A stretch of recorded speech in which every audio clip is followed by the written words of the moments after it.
Good evening, everyone. Pep Man Matt Morrow here. Welcome to Friday Night Live or CFI After Dark, whatever you want to call it. Tonight's show is a little earlier because we didn't go out and cover a game.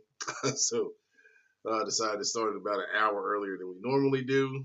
Plus, it's not as many games, so I figured, most of our people are sitting at home. So we're going to do a quick show.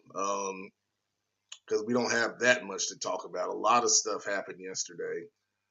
We had a few, important games tonight. But please, if you're watching, go ahead and post your scores of your team.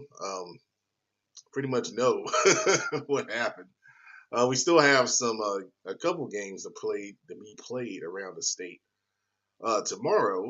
But let's start with last night's games because of course we haven't really talked about what happened last night, and then we'll get into what happened tonight. So, last night's games, I'm just going in order on the ticker here. Weddington over Cox Mill, 30. No, that's not right. It's 30-14. It has 30 to nothing on here, but I know Cox Mill scored 14. So, Weddington advances to the next round, and Weddington will play the winner of Watauga and Northwest Guilford. I guess that game is being played tomorrow. I don't see a score on it.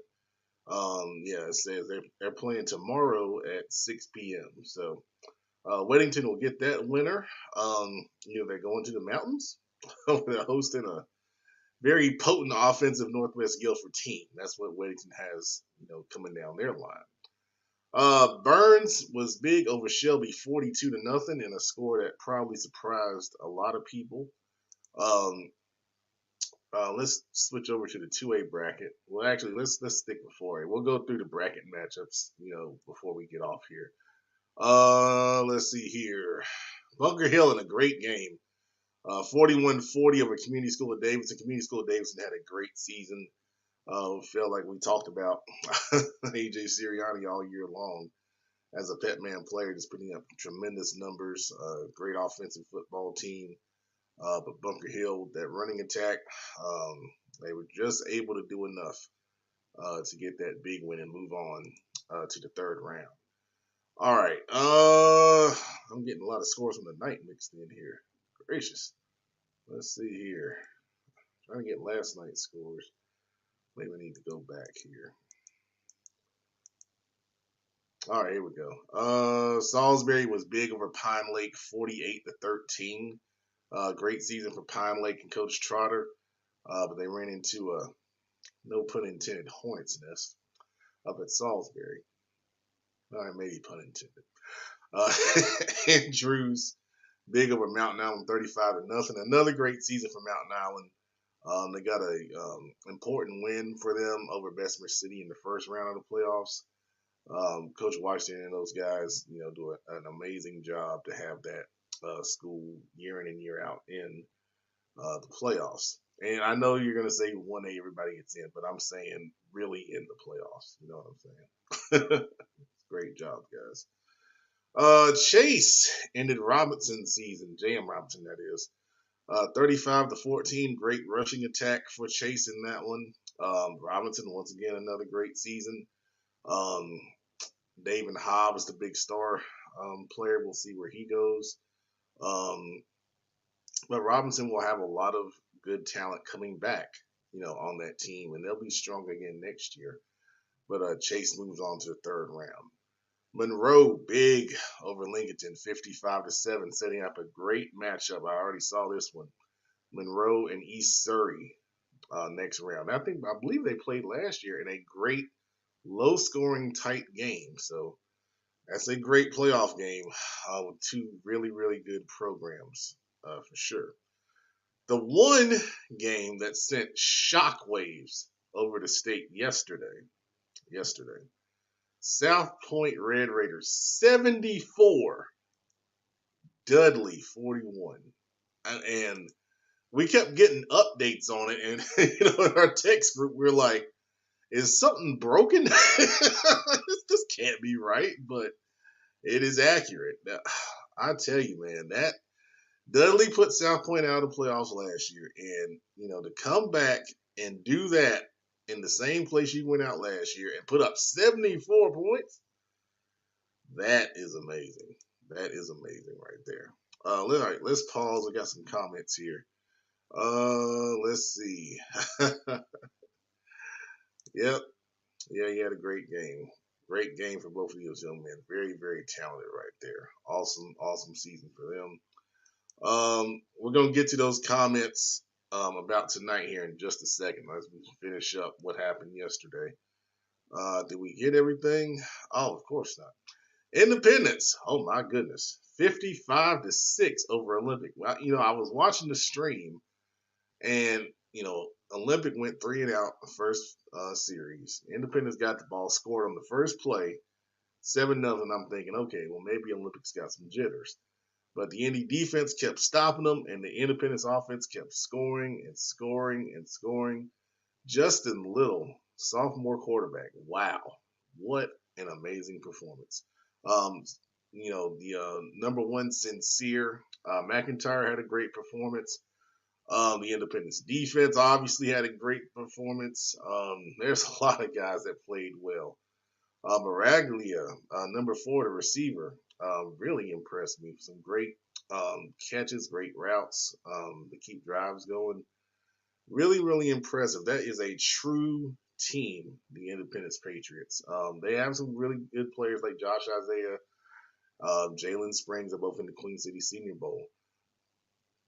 The big thing is everyone plays their roles and they play them well. And that's the sign of a team that's peaking at the right time. And that's what Independence looks like.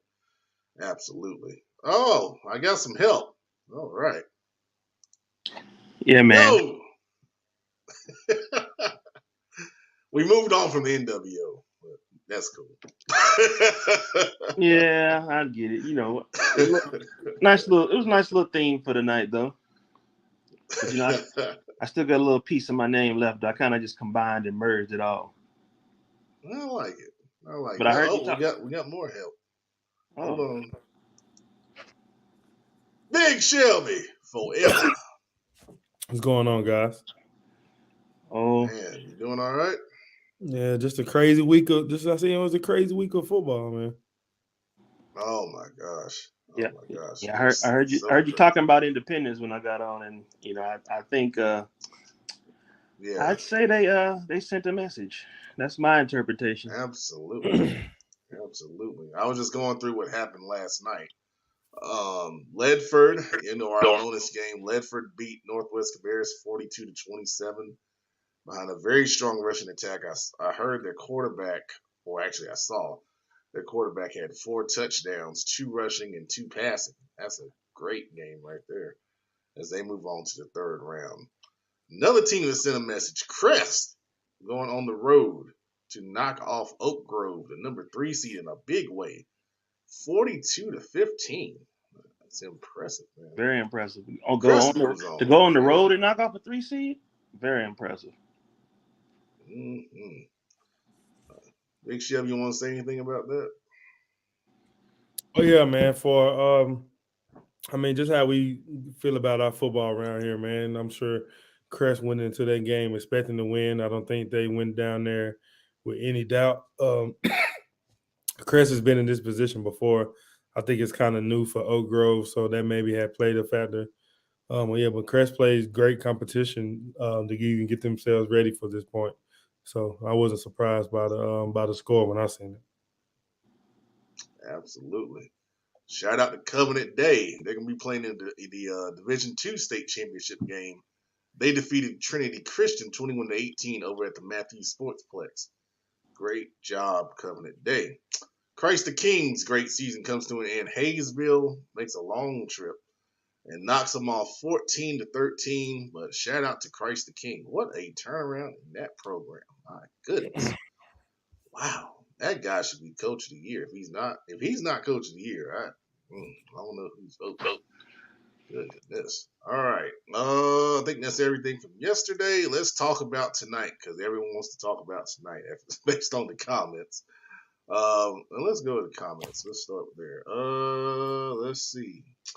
Raquel Riley, I was right about Independence and wrong about Chambers. I'll eat my crow. Well, If you haven't heard, Chambers lost to AC Reynolds 17-16.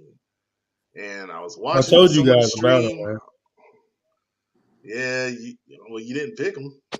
I mean, I didn't pick them. I just didn't know how it was gonna roll. But I knew that. I mean, I told everybody about them, man. People thought I was crazy, So What they say? Crazy things happen on the mountain. mhm. I think that's what they say. Think Your internet kind of maybe messed up, that's but Joe. we got the impression. Yeah, Joe said crazy things happen on the mountain, man. Yeah, that's his saying. Excuse me, gracious. AC Reynolds kicked the field goal with a little over a minute left. It was a long field goal too. It was like 40 something yards. I I was mean, watching the stream. It looked like it was about 43 yards, I think. you got to give them their credit. They were a high seed. I think they'd only had coming in this game. They'd only had, one loss. So Yeah, and they lost with the Raven Gap. right. Only lost they had was the Raven Gap. So I mean, some people will label it an upset, but that's debatable. Seeing as how the season they were having. I mean, going against the defending 4A champs and going against a team that's been showcased themselves as one of the most dominant, the most dominant 4A team in the last 4 years. So I still would think it's an upset because of who they played, not necessarily because obviously I don't think their seeding matched how good they were. Obviously, somebody has to be number one, somebody can get number two, and if you're number two seed, you're gonna be placed behind the first 8 or 9 teams. And I know, and I think with the state, sometimes with the seeding, when they see people repeat or they see teams that's getting better and better and better, it's either they're gonna give you a seed to help you, or they're gonna see if you're really as good as people say you are, and try to give you a seed to try to give you a harder road. Because obviously, everybody can't be number one. So like I'm sure Chambers, Right. as far as 4A teams go, I'm sure nobody played a tougher schedule than Chambers, Huff, and Mallard Creek. So or even maybe like an Independence. I don't think too many teams in the state played a rigorous schedule like that. But so Huff could have argued they was number one seed, or Mallard Creek could have argued they are number one, or just like Chambers can argue they could have been a number one seed. So And I was just gonna add, definitely, still want to, despite the season ending, you definitely, I'm definitely giving a shout out to Chambers in that program and just this run they're on. Because if I'm not mistaken, I believe prior to this season they had played in 4 straight state title games: 18, 19, 20, 21, and winning 2 of those. And still in the mix now. So that's a heck of a run, and definitely shows a lot of consistency. So you definitely got to give props for being consistent for so long, because it's not easy to hold a program and play at that level, that long. We see teams, really good one year and kind of slide the next year. You see it just in 1 year's time. So, you got to give them their credit. Obviously, the season isn't ending the way they hoped, but still a great team. So, props to them. yeah. Then, I mean, I think that has to be a conversation that has to be made eventually about how the state does the seeding, because you can look at the Chambers, for instance, say their record last year, I think they only lost 1 game, and I still think they went in as like the top seed. So what's different this year if you only add a loss to like an out of state team? So just things like that where I think the state will have to. Obviously, you can't. I mean, you can get people the number one seed over and over if you feel like they played the toughest game, like if they had a tougher schedule in their division. Because I mean, that's what I would kind of base it off of. Obviously, even if you're like a 8-2 team and you lost to a team in Texas, then a team in Alabama, like does that not mean like we're the best team in the state, even though we're 8-2? So it's all type of. I think the seeding definitely has to change at some point though, guys. I think they should just put whoever's the best, like literally the top 8 teams, make them the top 8 teams. I think it's going to be Well, I think fluid. the discussion is around what the percentages are that go into the RPI. Yeah, for sure. the 40-30-30 formula doesn't seem to be getting the right mix of factors into it. So I've seen a lot of people saying that the opponent's winning percentage needs to go down to 10% instead of having it 30%, the same as your opponent's winning percentage. I agree with that. Because that shouldn't Because they factor don't in count so out of state much. games either, right? Like Chambers They're lost, and counted. there's a Holland Spring game count for Chambers, and like the Buford game counted Yeah, for Mallet Creek too. Okay. yes, they count them if that state has the max preps ranking system, from what I understand. So yeah, they do count in that instance. But if they were playing a state that didn't have the max preps ranking, then they generalize it, which isn't fair. But anyways, yes, it was a great season for Chambers. There's a lot of talent on that team. A lot of guys going on to do special things, not special team. Uh, there's 4 of those players that are in the Queen City Senior Bowl: T.J. McGill, Jordan Thompson, Zarion Jackson Bass, and Sean Walker, the receiver. So those guys will have another chance to get out on the field and play. Of course, some of those guys are going on to play, on the next level, with Kevin Concepcion going to NC State, Zion Booker going to Western Carolina, quarterback Bubba Camp going to Old Dominion as a DB. So great job to all those young men, and congratulations on what you've achieved throughout your career at Chambers. All right. Oh yeah, I was about to say too.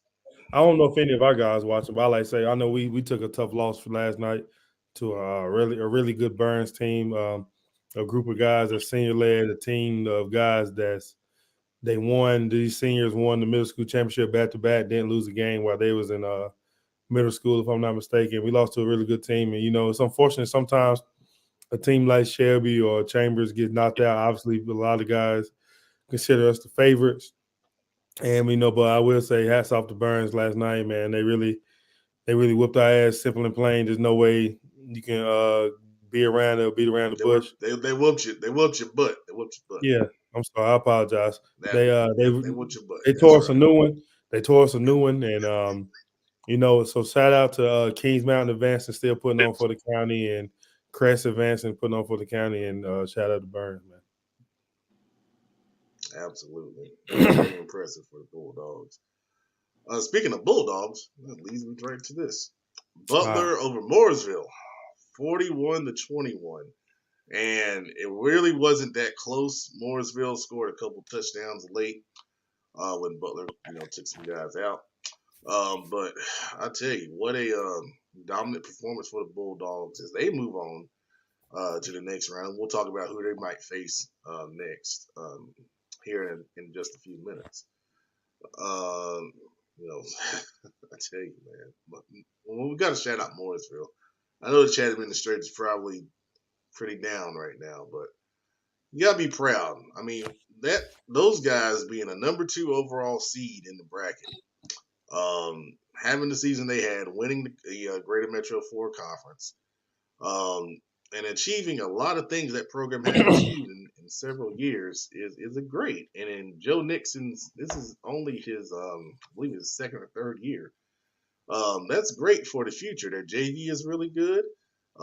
People were telling me their JV offensive line is bigger than the varsity. So we're going to see more of that power run game, and then them taking shots off play action. But Butler shows why they are Butler. And, a result like that shows they're a force to be reckoned with.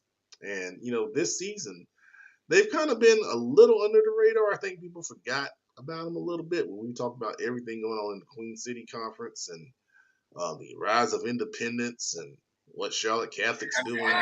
They're just kind of sitting there doing what they do. All right. My bad. I was reading a tweet about one of the games tonight. I apologize. Oh, you're okay. But kudos to Butler, man. We'll talk about where you want to hear next. Hear what? The tweet I was reading. What is it? It was a tweet from the AC Reynolds and Chambers game. It says, on to the third rounds, Rockets win in advance. And she said, and they say, I knew it was going to be a problem when JC Cougars football players and staff disrespectfully walked through our game tunnel and stretch lines before the game. Well, All right. that goes back to what I used to say when I coached, man, is talk with your pads. And that's what AC Reynolds did. They talked with their pads. They won the game. Now they've earned the right to say things on social media. So um, all you can say is congratulations. They won between the lines, and they get the chance to brag about it now and say what they want to say. So um, I'm sure there'll be some type of response, but because it's 2022 and that's what happens. But once again, you gotta congratulate them. They played a heck of a game. Wes Henderson over West Virginia 56-42 in a crazy shootout. So Wes Henderson moves on. Kings Mountain big over Smoky Mountain 42-0. Not even What breaking did a you say on sweat. the show? Yeah, not even breaking the show, man. Someone I said, mean, go ahead. yeah, not even breaking the sweat, man. Keys Mountain is very dominant. I keep telling people about how good Keys Mountain is. They get a rematch with West Charlotte, I believe, in this next round. I think Keys Mountain will just, showcase their dominance on that too, man. I think they're just every week they're just proving points and they finding different ways to win, man. And they might get a lot of touchdowns off special teams, a lot of rushing touchdowns, passing touchdowns like tonight. I think they got maybe 2, maybe 3 passing touchdowns tonight from quarterback Lil John. So they're just finding multiple different ways to win, man, and they just making it look easy, man. They have a special type of motivation. I'm sure they're tired of hearing about how they have no championships. They're tired of it, and they got their eyes on the prize, so to speak. So I definitely think I definitely think it's their year to do it. Definitely after South Point surprised everybody in the state with their score, just how many points they scored beating Dudley. I don't think a team I know South Point has a rematch with Crest, so I'm sure Crest is going to want to get their face back. But me personally, not taking nothing away from any other team. I don't know if it's a team on our side that can that's fully capable of beating the Kings Mountain right now. Now they can shock me and say they can, but I know Kings Mountain just does so many different things well, man. So I know it'll be tough. Absolutely. It's all well said right there. Terrell Pinckney, Greenville beat South Point 24-20. Yeah. I was watching those score updates. South Point was coming back, and it just seems like they just kind of ran out of time. But Greenville's a really good team, down there in South Carolina. And South Point, once again, defending champion. They had a good season, and they barely, lost in a tough road game environment. You got to shout them out. Bobby Collins in his first year, taking over taking over a state championship team is really tough. And he did a good job with it. And I know they'll be back strong once again, next season. The tradition doesn't die down there across the border. Montre Hemphill, Huff got their lick back on Mallard Creek. Well, indeed, we all said that we picked that game, right? yeah, we did. It was hard to beat a Yeah, good team twice, especially that close. So it was right. only a few weeks ago, but yeah, they did. They certainly got it. They certainly got them back. Yeah, they won that game 16-6. The kicker Nolan Hauser was important once again. He nailed a couple field goals. Um, Mallard Creek missed an extra point. We talked about special teams is going to be important in that game. Another low-scoring defensive type of football game, but Huff was able to do enough to get it done and move on. We'll talk about where they're going next. Shout out to Mallard Creek. A lot of talented kids in that program. A lot of them we've met and known, up close back from May, the HBC Carolina Showcase. A lot of guys moving on to some bigger and better things on the next level. The linebacker, oh my God, I just forgot his name. That texted me. Committed to East Carolina. He just picked up a couple offers. He got one from North Carolina, and he got another one from another school. I can't remember offhand. Michael Short. Good gracious. Yeah. Where's number one? Really talented young man. He's committed to East Carolina, but, speaking of those other offers, you'll see, if he switches or if he stays strong, to the Pirates. Let's see. Catawba Ridge, big win. They beat North Augusta 37-14. I'm going to tell you something. I went to Augusta this past weekend. That's a long way. That's a long way to go to play a playoff game.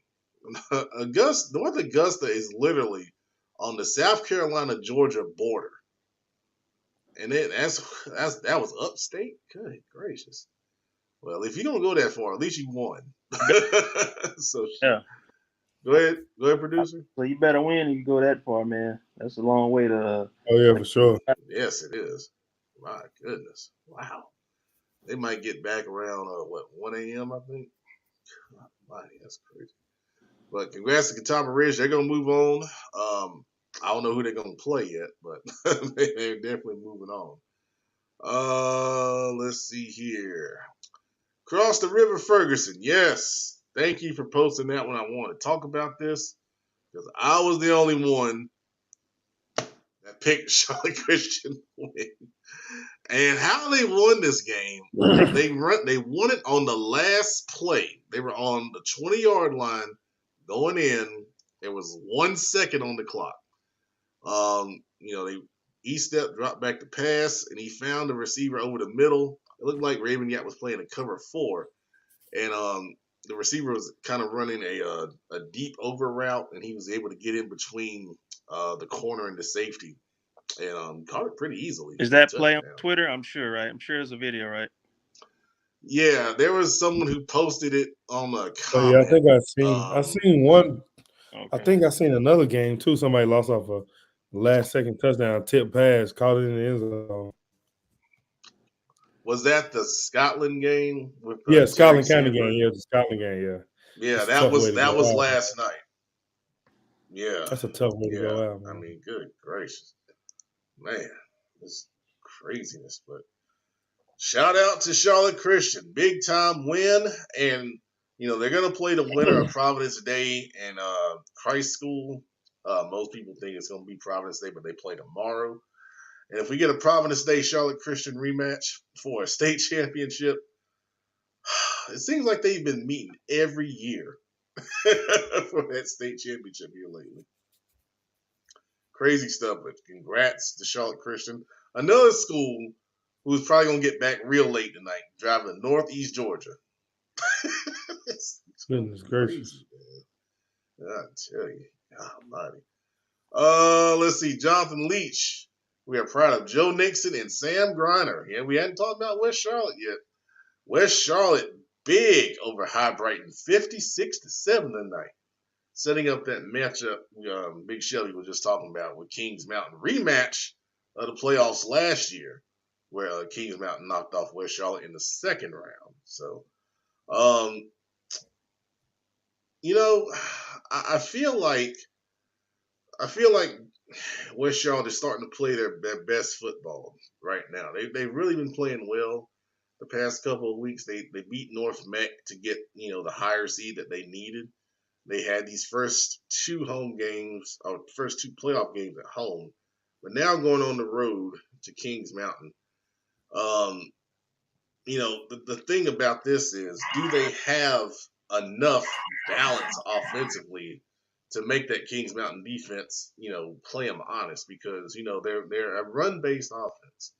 And we all know Kings Mountain playing a team that's only, one-way focus is tough. It's very tough. And then on the flip side, I think West Charlotte has a chance, to make it tough, defensively. They have some athletes. But the battle in the trenches, can they hold up for 4 quarters? They got some big boys, but I don't know if they got as many as Kings Mountain. That's gonna be the key to that matchup right there, for sure. Let's see. Gary Ashley, Gaffney big over JL Man, 42-7. Looks like Gaffney's getting it done at the right time of the season. Shout out to the what is their mascot? Oh, the Indians. How did I not know that? The Anthony Indians. There you go. Let's see. Markel was back this week. Yeah, he's a difference maker, all right. He was different. I said last year if they would have beat Chambers, he would have been my MVP in that game. Right, he's a heck of a football player at the receiver position. Absolutely. Terrell Pinckney saying Catawba Ridge versus Greenville next Friday. That's a heck of a matchup right there. Greenville being the team that knocked off South Point tonight. All right. Jalen Hill says East Lincoln. Well, what was the East Lincoln score? I hadn't I think seen East Lincoln won by 30 or that something one. too.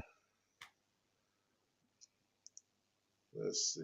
Let me get the exact score so I can shout them out the right way. East Lincoln, East Lincoln, East Lincoln, East Lincoln. Where the heck are they? Oh yeah, they beat I gotta find Tuscola. them. 35-7? Um, Yep, 35-7. Yep. 35-7, yeah. So, East Lincoln plays Ledford. They got Ledford in the next round. Shout out to East Lincoln, man. Good team. They Talent coach on that very team. well, coach, man. Yeah, Very well, coach. yeah, absolutely. All right, so let's take a look at some matchups going into round 3. And we'll just stay with 2A because that's the bracket I got up. West Henderson hosting Eastern Guilford, who knocked off Irwin out of Asheville 62-42. A lot of defensive optional games in the second round. Big Shelby mentioned Crest and South Point. That'll be a game we break down on the show next week. We mentioned Kingman West Charlotte. Of course, we'll break that one down as well. I'm sorry, that was 3A. I'm going to switch to 2A now. Reedsville and Chase. That'll be an interesting matchup right there. A lot of athletes on the field in that one.